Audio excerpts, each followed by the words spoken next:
Welcome to the Connected Leaders Academy virtual conference designed to reshape your vision of transformation. As we navigate the evolving business landscape, our speakers will unveil innovative strategies to manage and initiate change. Prepare to adapt, innovate, and lead, ensuring your role as a catalyst in this transformative era.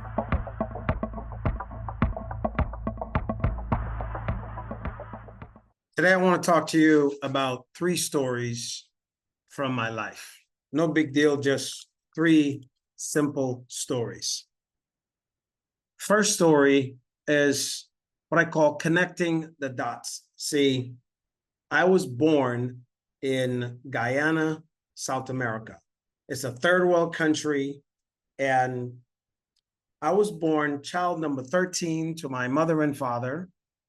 And in that lineup, I was boy number 12. So 12 boys and 1 girl. So typically for our family, that was the football team with 1 cheerleader.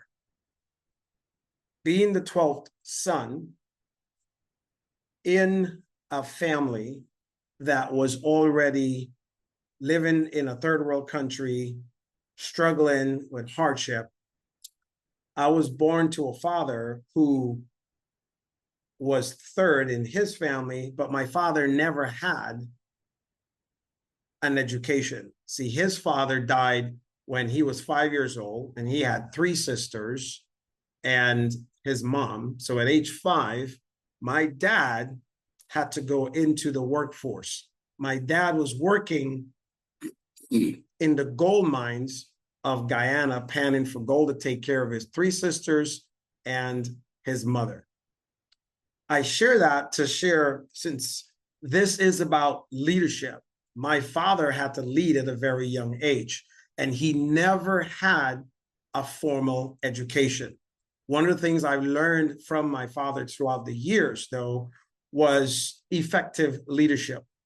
And effective leadership is the ability to really finish the goal, the job, your work, whatever it is you're looking to do without your direct connection. See, because of that, I ended up becoming a United States Marine after 20 years and helping and serving and learning that leadership is the hallmark of what makes the United States Marine Corps what it is today. So how does that even transfer into discipline, and how does that transfer over into the 7-day work year, right? Through these 3 stories, I'll share it and pull it together for you. But the one thing that I've learned most importantly through my 20 years in the military was discipline. See, discipline is the bridge between success and failure. And leadership, done correctly, or effective leadership, is what helps that discipline, is what helps you take across that bridge every single day. Being the 12th son, everything came down to me under pressure. Learning to lead early on was key, and it was important. But my family immigrated to the United States when I was just 13 years old. And then by immigrating and coming to the United States, English is my second language.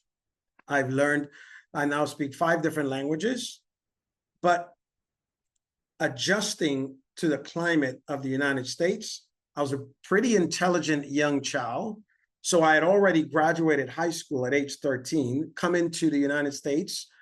The United States school system didn't honor the education system to which Guyana had. I was already in my first year of college. So when I came to the United States, they put me into junior high school because that was age appropriate. Through my frustration, I ended up testing out of the 8th grade, the 9th grade, the 10th grade, the 11th grade, then spend the final year in the 12th grade. And I still graduated at age 15 from high school, almost a year and a half later. My birthday is in December. So I did turn 16 that year. I graduated, but school graduated in the summer, and I graduated again at 15. And then I had a full ride scholarship to Princeton University. I end up not going because when I went to orientation, I got a lot of the same issues. The first day at orientation I received throughout high school, learning to speak English and fit in with the American culture and society. So as that new citizen, as that new student, the only thing that was attractive to me was always becoming the best that I wanted to be. Why? Because my father, who never had a formal education, drilled into us three specific things. And he says, in America, you're going to speak English, you're going to get an education, and you're going to buy land. So when I came to the United States and when I graduated high school, the first thing that looked really exciting to me was the ability to become a United States citizen. So I joined the Marine Corps because, to be honest, it was the only branch offering citizenship the fastest. And after becoming a Marine, I joined, and in 18 months, I achieved my United States citizenship. Why was that important? Because now I just checked my father's first box. Then my uncle Sam basically paid for education. So for the 20 years I was in the military, I received my first doctorates. I have 3 and 2 PhDs. My first doctorate's in medicine. I have a master's in human behavior psychology, which I eventually have my first PhD in. Why am I sharing all this with you here? It's to understand connecting the dots, because you can only connecting the dots looking backwards. You can't connect the dots looking forward. It's important to know and understand. And the reason I do what I do today, the reason why I'm focused on helping other entrepreneurs and helping other leaders do what they do, is because when I leave this earth, the heart that I would have touched will be proof that I left it all, that I made a difference, and that this world will know that I was here. I do all of that because I love to serve.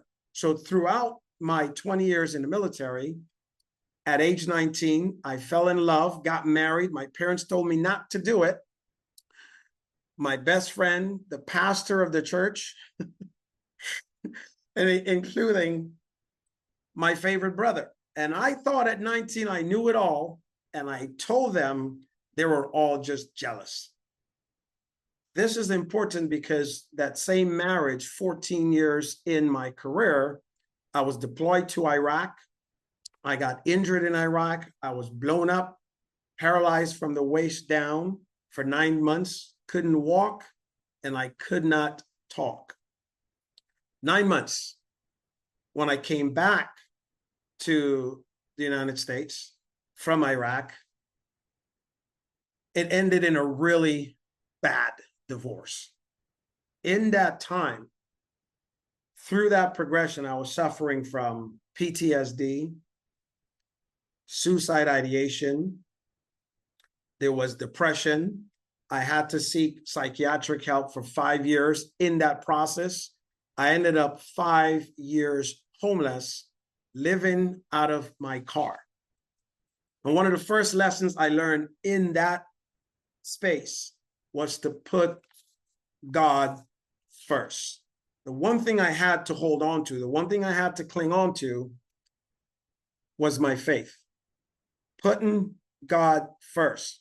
And before all this happened, I had this amazing, successful career, Marine Corps, Force Reconnaissance, doing all the things I wanted to do. I got all the jobs I wanted to do, as you would say in the Marine Corps. I had all the sexy jobs, so I got what I wanted to do.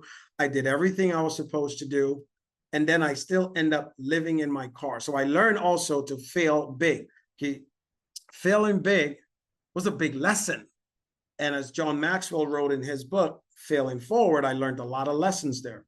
So in transition of this second story, personal development, the ability to develop oneself, is what I got involved in through direct sales with a direct sales company. In that time, I learned self-development.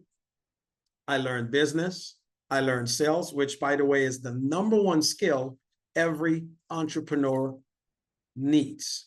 I don't care if you're selling computers, you're a geek, you're a businessman. If you don't know how to sell, you won't know how to really live. And Even as a parent, no matter what we do, we all have to sell. And a lot of us say, you know what? I don't like sales. Well, if you don't like sales, you need to change your mind. You need to change your understanding of sales, because you sell yourself every day to get up out of bed. You sell yourself every day to go to the bathroom. You don't have to, but you do, right? So we sell ourselves. So a big lesson I want us to really understand and get here today is this: whatever it is you're seeking is also seeking you. So say thank you in advance for everything you want, because it's already done, especially when you put God first. And here's what I mean.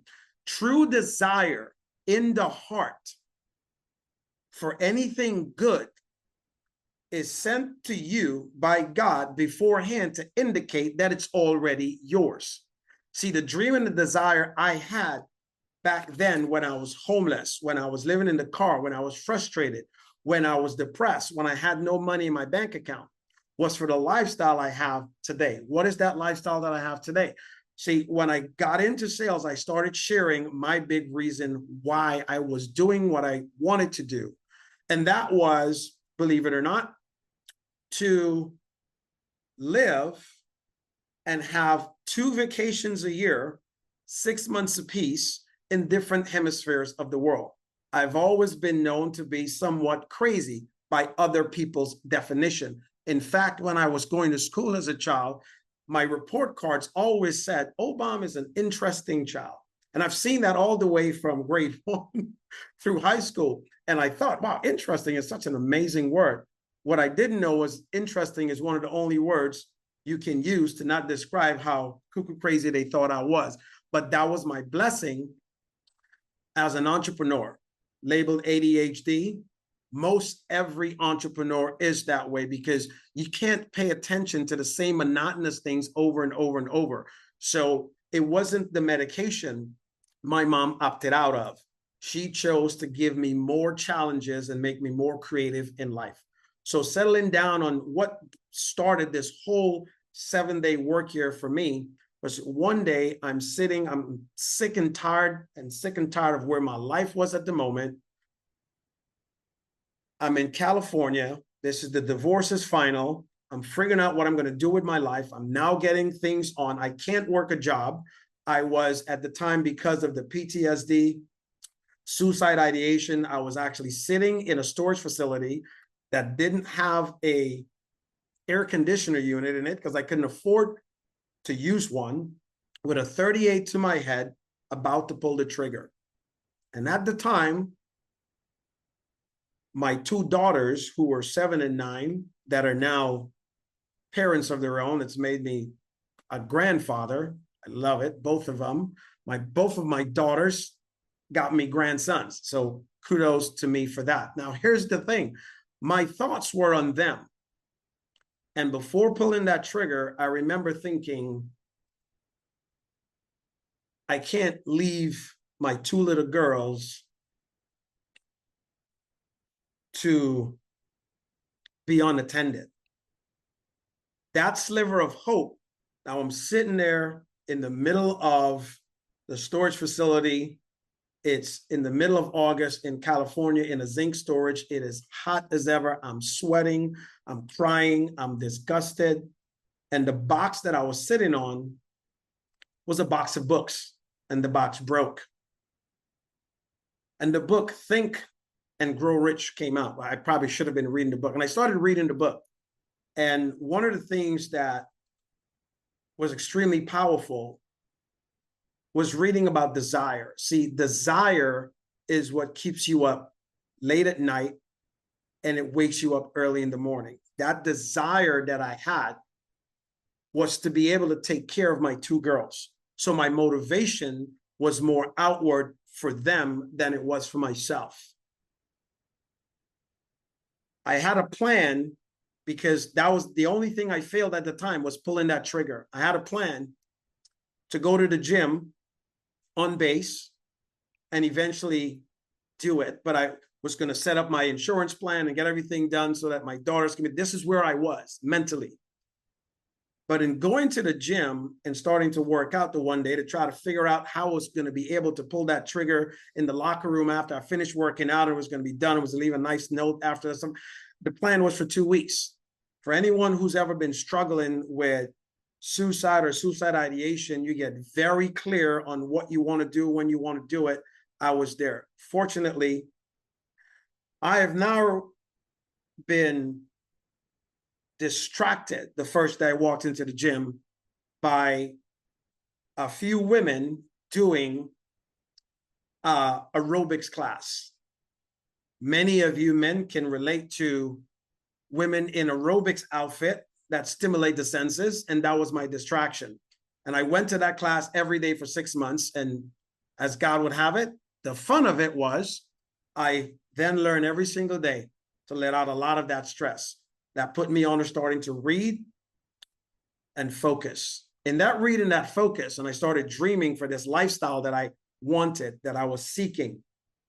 2 vacations, 6 months apiece, 2 different hemispheres of the world, financially being able to take care of my daughters. And that drove me.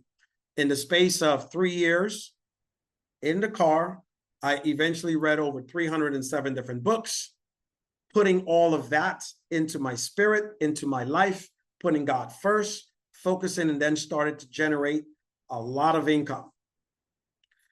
In that process, I also began to coach and consult and to lead myself and lead others to do some amazing things. To date, my wife and I now have built and sold 112 different companies. But landing my first large client like Walmart stores, that came in the second story, putting these dots back together. Expansion, right? Expansion is knowing what works, abandoning what doesn't, and always doing the difference. So as an adjunct professor at UCSD at the time, I met a few of my students who I taught a weekend course to that worked for Walmart stores. That store became the #1 store in San Diego, California. This was in 2009. Walmart was going through a huge transition in 2008. Some of you can research and check that out. But here's what's really key and important. 6 months later, the regional director for Walmart stores contacted that same young man. It happened to be his father. And he asked, what did he do differently? He pointed in my direction. Long story short, that ended up becoming a global contract with Walmart stores, and they've been a client of mine now since 2009. That led to Jafra Cosmetics, Knights Media Cover, Chevron, Walgreens. Over the course of the last decade, I've secured that life for myself. I've taken care of my daughters. I now live and travel all around the world. Now, I say that because it's very powerful to understand where we connect these dots. This third story is the most important story. And it's a very simple story. In this story, I had reduced myself down to 2 things in life: food and sex. Now, here's how this happened. My wife today, we just celebrated our 12th year wedding anniversary this week. We have a 6-year-old daughter, and 3.5 years ago, I had a conversation with my wife. I'm sure many of you watching this or reading this can relate that if you have kids and you're a man or a woman, you've probably had that conversation of what in turn was called rollover sex. So I told my wife, I said, and I know it might be TMI for some of you here, but this is the truth and how we get to where we get to. I said, honey, I'm tired of rollover sex. And this is what my wife says to me. She says, well, the door's always open, but by the time I finish cooking, cleaning, and taking care of your kid, and I was like, wait a minute. Oh, she's my kid now. She says, yes. Right. By the time I finish doing that, I'm tired. So you get what you get. And I says, well, you know what? Challenge accepted. So I said, let's take a 3-week vacation. We took a vacation, came out to an all-inclusive resort. As a matter of fact, the resort I'm at right now, sharing this message, is exactly where it all started 3.5 years ago. By the 8th day into that 3-week vacation, I'm working, I was on a coaching call, and my wife sends me a text message. In that text message had a photograph. Use your imagination. I finished the call really fast, and I messaged her and said, I'll be there in a moment. So it was in the middle of the day, and that was back to the honeymoon type of sex. So understanding that, there was childcare 9 to 9. Our daughter was off to kids club having a good time. And in the middle of the day, Dr. O and his wife was having adult shenanigans. So after about another week of that, I had a very clear idea and thought to myself, as a selfish one, said, self, how do you get this for the rest of your life? So I talked to the hotel management. I says, listen, here's what I want to do. And I bought a plan for 20 years to live this way. And we did it with 2 other resorts. So we move around, travel the world. There's access all over the place. But one day I'm sitting there and I'm bored out of my mind thinking how many of our clients can benefit from an all-inclusive experience, spending 7 days and getting to conduct business as it can be done. So we did a test run, a pilot for 7 days. Our clients loved it. They enjoyed it and asked, hey, can you do this for me? And au contraire, as an entrepreneur, I said, let's do that. So that led into creating what is now the 7-day work year. So as you listen to this story, as you hear what I'm sharing, the question to you is this. You don't have to answer, but in your mind, answer this question. Would you spend 7 days at an all-inclusive resort, having an amazing time, all you can eat, all you can drink, having everything done for you, where you can still profit a little more than $250,000 for that week? We've done it with our clients, and that gave us the ability to say, hey, listen, doing 4 of these a year, once a quarter, will generate you 7 figures. And that's when the 7-day work year was born. Now we have the 7-figure work weeks for that to happen for our clients. So over the course of the last 3 years, what have I been focused on? I've been focused on being a very present father for my child. I've been focused on being the best husband while serving my clients and helping a lot of our high-ticket coaches, speakers, and authors with done-for-you masterminds where you can generate 7 figures doing 4 of those, where 99.9% of your worries are done. You show up, you have a great time, and we focus on helping you take your brand and business to the next level. So I'm super excited. Most of my clients who want to stay in contact or reach out, if you're reading this, you can just go to connectwithdrobom.com and we can set up an appointment and talk. But with that, I am super happy and excited to always be able to share my story of how we can help other entrepreneurs build their business, spend time with their families, be a present parent, whether you're a mom or a father, to be able to take your business to the next level and not have to worry about how you're going to get it done. So thank you. I appreciate you following, listening, and reaching out to connect. God bless you. Bye for now. Thank you for participating in today's enlightening session. As we transition to our next expert, remember that each strategy and insight is a step toward becoming a transformative leader in your field. Visit connectedleadersacademy.com to stay engaged and informed. The journey of change is ongoing. Let's move forward together.